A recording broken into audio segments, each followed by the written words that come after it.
Nova facturation fournisseur. Comment ça marche?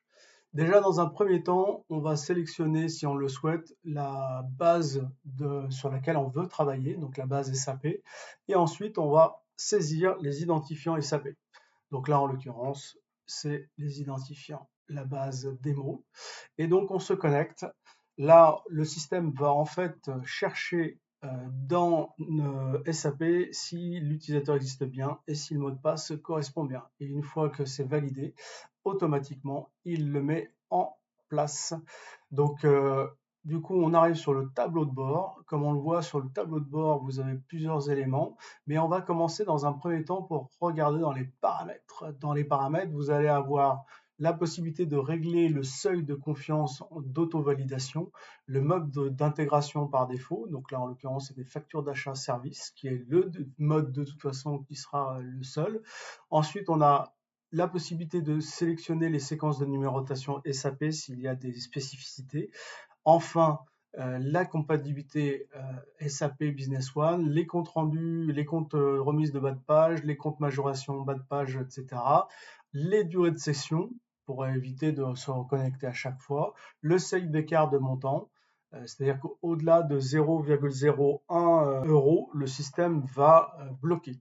Ensuite, on a la possibilité de tester la connexion SAP, de resynchroniser le compte comptable, de resynchroniser les codes TVA SAP et de créer le champ UDF dans SAP One, Business One. Qu'est-ce qu'il y a d'autre intéressant? On peut aller regarder. Donc, vous avez ici le plan comptable qui permet de faire des recherches sur le plan comptable, donc notamment tous les comptes qui commencent en 6 par exemple. Il y a la possibilité de filtrer et enfin, par exemple, si je cherche achat de prestations, on peut aller chercher prestations et du coup, ça va me chercher tous les éléments qui vont avoir lieu avec ceci.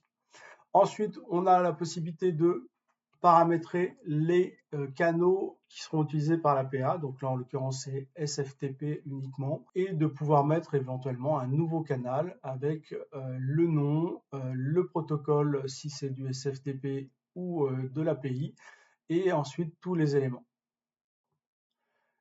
Derrière, vous avez le module audit qui va enregistrer en fait toutes les interventions qu'on a sur la base, les règles de mappage. Donc là, les règles de mappage, c'est simplement derrière que le système va auto-apprendre de ce qu'on va sélectionner dans le système. Ensuite, on a la possibilité d'aller recharger et de synchroniser les fournisseurs SAP, ce qui permet d'accélérer la recherche. Et enfin, on arrive à la partie la plus intéressante qui permet vraiment de travailler, c'est-à-dire la liste des factures. Et on va d'abord commencer par le tableau de bord où, comme on peut le voir, on a ici à droite le SBDO démo, c'est-à-dire que ça nous donne la base sur laquelle on travaille avec le rôle du manager. On a la possibilité de mettre en mode sombre si l'on souhaite. On a ensuite le total des factures. Donc si on clique dessus, on va tomber sur le total des factures avec la possibilité de filtrer tous les éléments, de l'importer, de l'exporter et de rafraîchir les statuts. Ensuite, si on revient sur le tableau de bord, on a, et c'est là où c'est intéressant, c'est les éléments à réviser, où derrière on va pouvoir retravailler l'élément qu'on a intégré. Donc là, comme on le voit, ici, c'est une facture BNB, donc on a la possibilité de visualiser la facture. Et donc, comme on le sait, c'est des factures. On va plutôt prendre une autre facture à réviser ici. Donc la banque régionale, où derrière on va avoir de ce côté des éléments la facture d'en-tête, ici le matching fournisseur, donc là on voit qu'a priori il n'a pas trouvé de fournisseur, donc on va soit associer un fournisseur existant si il existe, a priori il n'y a pas de fournisseur existant, banque régionale entreprise ici, ça a l'air d'être ça, hop, donc on a la possibilité de valider, et sinon on peut éventuellement changer de fournisseur et voilà. Ensuite, ici, automatiquement, il m'a trouvé, parce on devait avoir sans doute un mappage automatique. Donc, il a trouvé la TVA à 20%. Il a trouvé ici la TVA à 0%. Et on a la possibilité de pouvoir le changer en, par exemple, disant, bah, là, il me met par défaut 608, mais je pourrais très bien définir que c'est de la chaîne matière première. Et avec le centre qui serait, par exemple, finance, si on a de la comptabilité analytique. Et bien sûr, je pourrais valider et ça m'enregistre des éléments. Voilà. Ensuite, derrière, on peut rajouter un commentaire. C'est une facture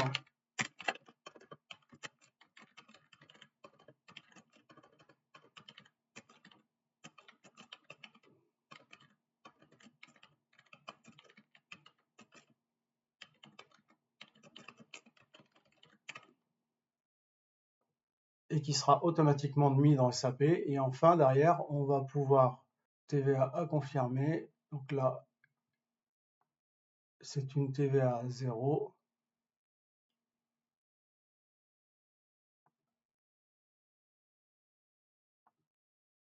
Et c'est intérêt.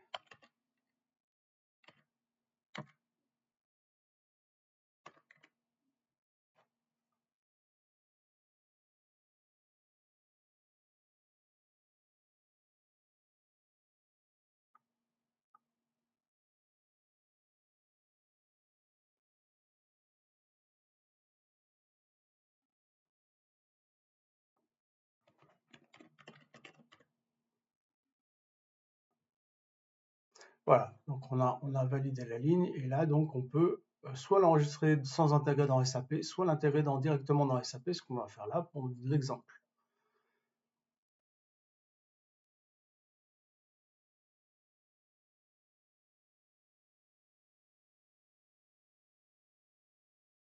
Et donc comme on le voit ici, on a la pièce qui sera rattachée directement dans SAP avec le doc entry, donc tout fonctionne.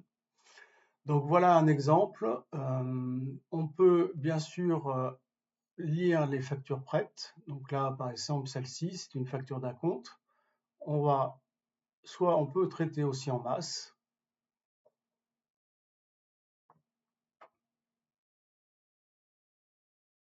On va par exemple ici, tableau de bord, hop, les factures prêtes, on va dire que celles-ci, on veut les valider dans SAP. Donc on envoie l'opération dans SAP et ce qui va nous permettre de valider l'opération.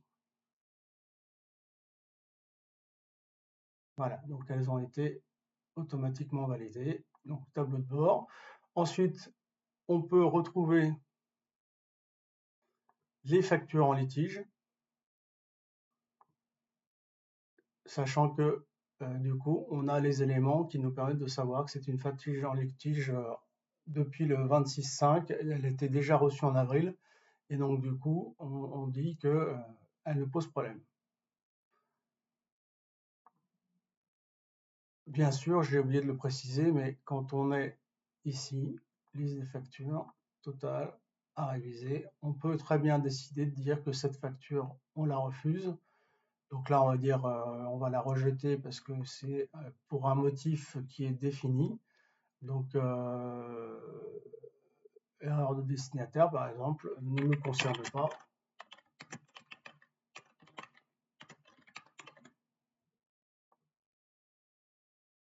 Voilà, et donc la facture est automatiquement rejetée. Et l'information sera envoyée à l'APA. Donc, bah, écoute, je pense qu'on a fait le tour un petit peu des éléments. Et du coup, si on veut se déconnecter, on se déconnecte et on revient sur le menu général.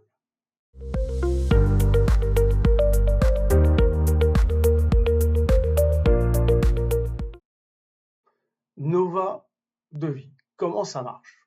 Eh bien, de la même façon que l'on l'a vu pour Nova Facturation, on va pouvoir sélectionner la société SAP. Donc là, en l'occurrence, on voit que c'est la base de données Rondo. Et derrière, on va pouvoir mettre les éléments donc, qui sont les identifiants SAP et pouvoir se connecter.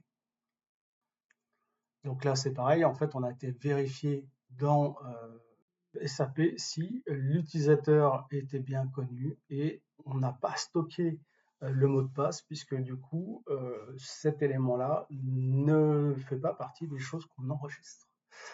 Donc, on va avoir la boîte de réception. Donc, pareil, le système est possible de configurer avec les crédentiaux plutôt Azure AD. On peut faire un test de connexion. Ensuite, on a les permissions requises, donc application de la permission. On a enfin la possibilité de mettre des fichiers qui nous permettent de vérifier des éléments. Là, en l'occurrence, il s'agit du dossier tarif fournisseur qui va nous permettre de pouvoir identifier la référence ainsi que le tarif d'achat et pouvoir calculer le prix de revente. On peut soit enregistrer le chemin et à chaque fois qu'un fichier va arriver, il va être indexé et enregistré dans la base de données qui nous permettra de calculer les éléments. Donc voilà, ensuite connecteur, on peut tester les connexions. Donc là, on voit que le Microsoft 365 est bien connecté et SAP Business One est bien connecté aussi sur la base Rondo. Donc tout fonctionne comme il faut. Enfin, ici, on a un petit rappel, mais qui n'est pas très utile pour l'instant, mais qui fera partie d'une évolution dans un deuxième temps du système, avec toujours la possibilité de mettre en mode sombre ou mode clair. Donc, on va prendre un exemple d'un devis. Alors, on va prendre bon de commande, good afternoon.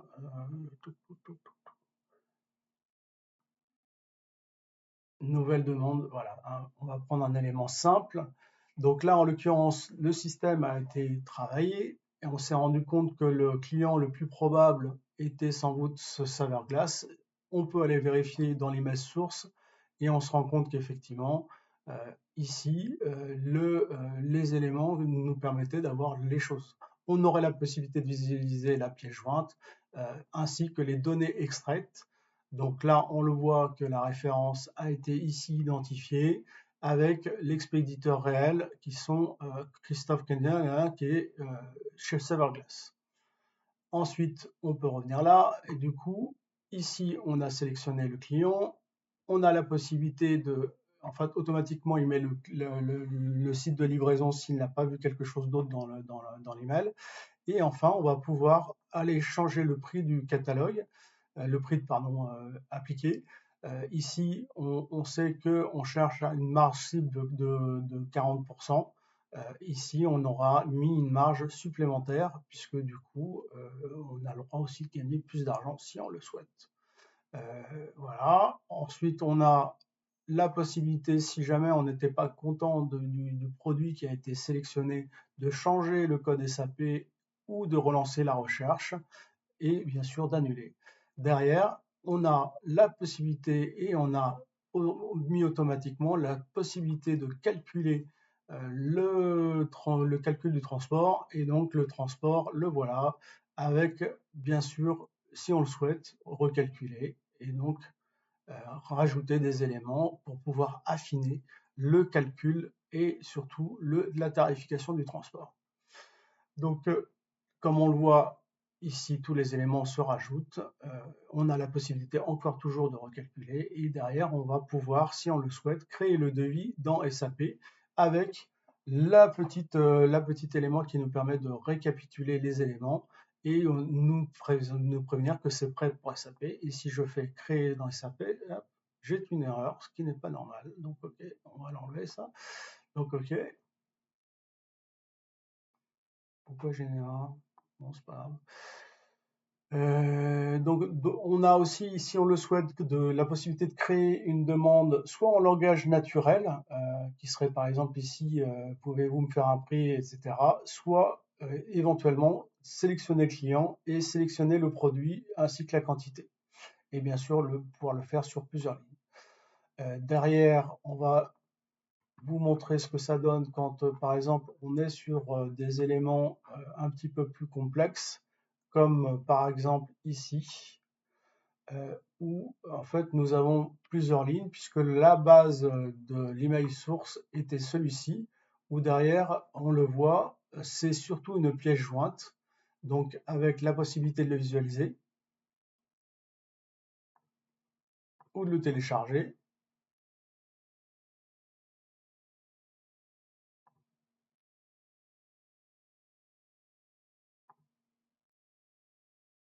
Et voilà, du coup c'est une facture, on voit il y a 4 références qui sont à chiffrer. Donc dans la synthèse, nous avons identifié le client, nous avons identifié le système, l'endroit où ça allait être livré, et on le voit, il faut quand même, là, ici, faire une petite vérification, puisqu'il y a quand même beaucoup de choses, et à mon avis, c'est qu'il y a une erreur. Donc on ne va pas le montrer. Ok, il va peut-être falloir revenir dessus quand même. Ok, et voilà un petit peu les différents éléments qu'on va avoir.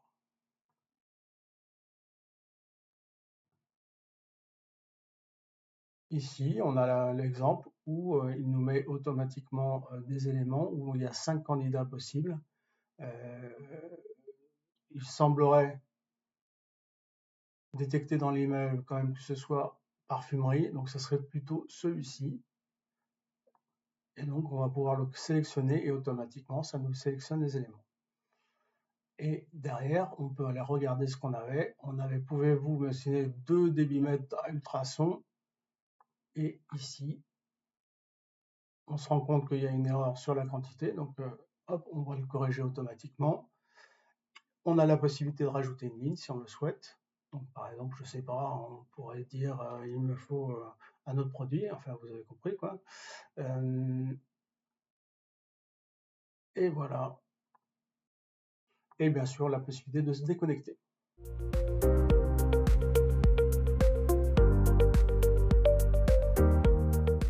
Nova Command, comment ça marche? Donc, on a toujours le même système de connexion avec ici le nom d'utilisateur SAP et le mot de passe de l'utilisateur qui n'est pas enregistré.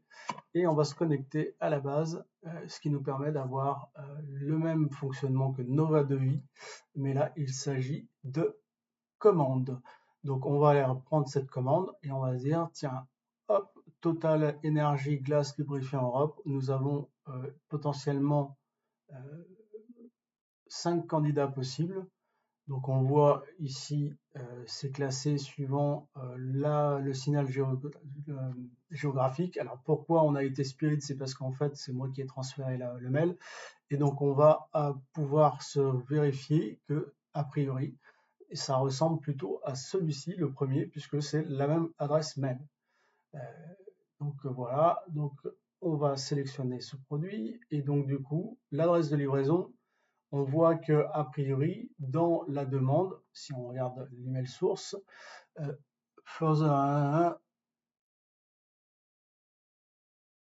on nous demande une livraison sur un autre site. Et donc du coup, on a bien enregistré cette information-là ici. Et donc du coup, il suffit d'après d'aller chercher et de renseigner extrait à confirmer l'adresse de livraison. Enfin, derrière, automatiquement, il nous a renseigné les différentes références trouvées automatiquement, toujours la possibilité de changer les éléments s'il y a besoin, avec le pricing, les éléments, et derrière, je vais pouvoir créer la commande. Donc, à l'instar de ce qu'on avait tout à l'heure, on crée un devis. Là, ici, on va créer une commande. Et du coup, automatiquement, ça le rentre dans SAP. Elle a été créée avec succès, c'est la commande 30 200. Donc voilà, sinon le fonctionnement est toujours le même avec la configuration du tenant Microsoft, la possibilité de mettre des fichiers qui permettent au système d'aller contrôler si l'information est bonne ou pas, les tests de connexion et bien sûr le petit récapitulatif qui va bien. Et ben voilà, je vous espère que tous ces éléments ont été clairs et vous aideront dans la décision de prendre Nova Command, notre solution la plus efficace pour vous faire gagner du temps.